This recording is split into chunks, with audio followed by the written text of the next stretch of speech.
One of the questions facing the president right now is whether to go left or right in response to our economic downturn. Has he been too liberal or too conservative?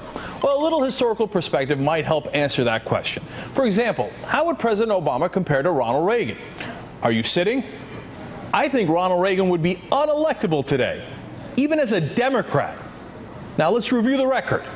Reagan gave amnesty to millions of illegal immigrants. Instantly, he's eliminated. That's far too liberal a position for a so-called mainstream Democrat today.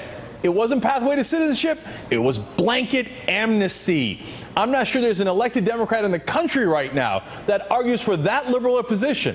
As Reagan once said, facts are stubborn things.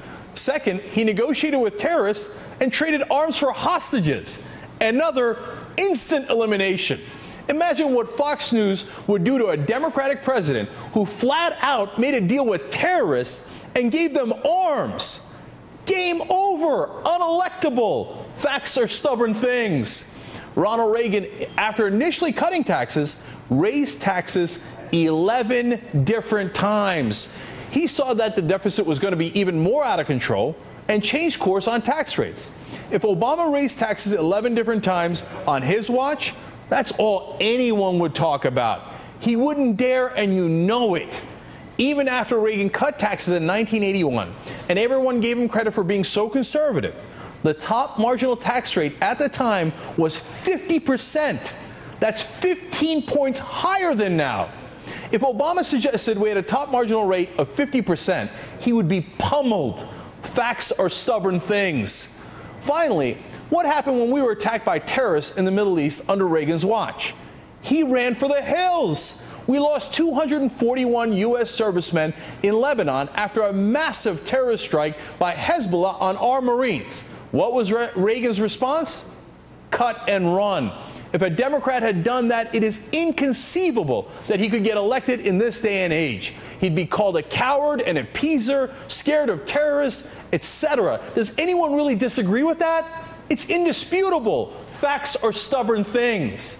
Of course, I'm not saying Reagan was more liberal than Obama on every issue. That'd be absurd. But would he be electable as a Democratic candidate today, let alone a Republican one? No way, Jose, not even close, and you know it. Now, it's fair to point out that times were different back then, that Reagan pushed the political spectrum significantly to the right back then, even if he was far more liberal in some respects than anyone who runs for office today. But that's exactly my point. Our politics have shifted so far to the right that Reagan would have had a Tea Party opponent run him out of town in a Republican primary. We're so far right, we now have Tea Party Republican candidates who say we should abolish Social Security. That's Joe Miller in Alaska, among others. And that if you get raped, you should be forced to have the child because you need, quote, to turn a lemon situation into lemonade. That was Sharon Angle in Nevada. If we go any further right, we're going to fall off the cliff if we haven't already.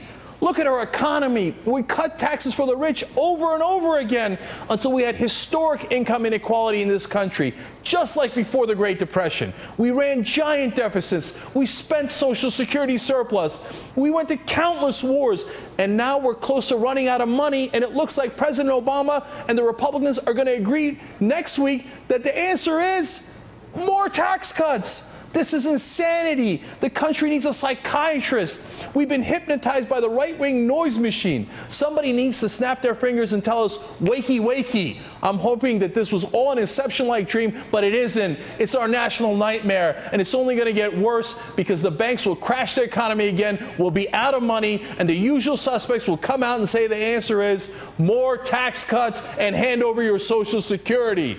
I just wish we had a Democratic president who had promised to change all of this.